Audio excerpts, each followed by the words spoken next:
ఈరోజు ఒక బెడ్రూమ్ ఎలా ఉండాలి, ఎలా ఉండొద్దో తెలుసుకుందాం. నిజంగా దోషపూరితమైన బెడ్రూమ్ వల్ల ఎలాంటి సమస్యలు వస్తాయో కూడా తెలుసుకుందాం. చలో చూద్దామా. ఇప్పుడు బెడ్రూమ్లోకి వెళ్తున్నాం. This is main bedroom. ఇంటికి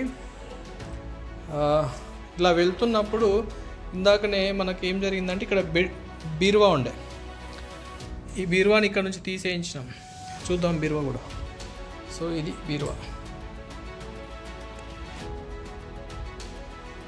బీరువా అక్కడ పెట్టించా తీసేసి, ఎందుకంటే మెయిన్ బెడ్రూమ్లోకి వెళ్తుండగానే అదే పెద్ద అబ్స్ట్రాక్ట్ లా ఉండేది. సో అదొక్కటి తీసేయించిన. ఇంకేమేమి మిస్టేక్స్ ఉన్నాయో చూద్దాం.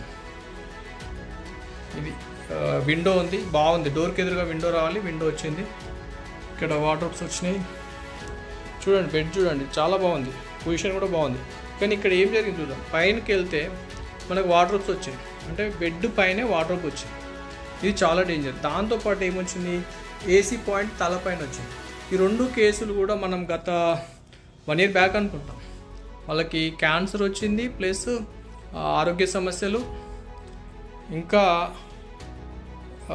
రిలేషన్ ఇష్యూస్, చాలా రకాలుగా వాళ్ళు చాలా ఇబ్బంది పడ్డారు బికాజ్ ఆఫ్ దిస్ జామెట్రీ. ఇంకా మీకు చూడండి ఇక్కడ ఈస్ట్ సైడు వార్డ్రోబ్స్ ఇది బ్లాక్ అయింది. అంటే కంప్లీట్గా బెడ్ అనేది ఒక కార్నర్లో నైరుతులు వేసిరు.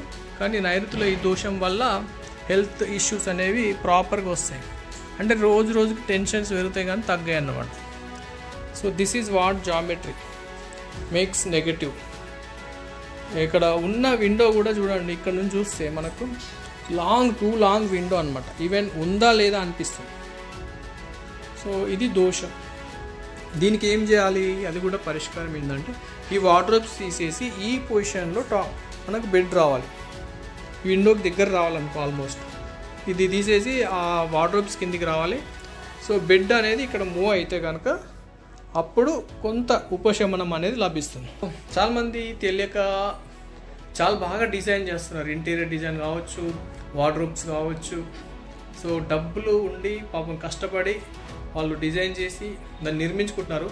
కానీ ప్రాపర్ పొజిషన్లో కనుక బెడ్, ఆ వార్డ్రోబ్స్ కనుక సెట్ కాకపోతే లైఫ్లు ఎందుకంటే ఒక ఇంట్లో ఒక స్త్రీ ఆరోగ్యంగా ఉంటే తను మొత్తం కుటుంబాన్ని హ్యాండిల్ చేస్తుంది, కుటుంబాన్ని రక్షించగలుగుతుంది, ఆ కుటుంబానికి కావాల్సిన నాలెడ్జ్ ఇవ్వగలుగుతుంది, సపోర్ట్ చేయగలుగుతుంది. అదే ఆ ఇంటి మహాలక్ష్మి కనుక ఆరోగ్యంగా లేకపోయినా, ఆలోచన పరంగా శక్తివంతురాలు కాకపోతే మిగతా వాళ్ళందరూ చెల్లాచెదురైపోతారు.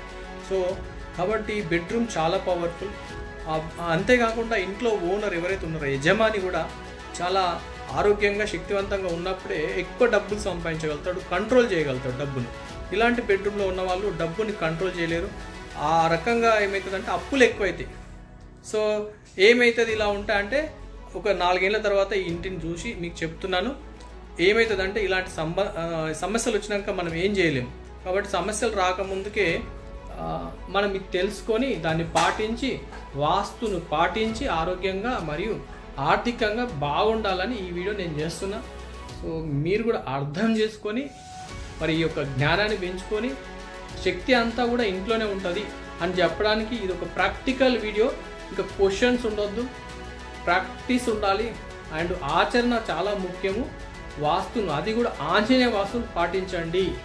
గ్రహాల పేర్లు చెప్పి లేకపోతే దేవతల పేర్లు చెప్పి ఆగం కాకండి.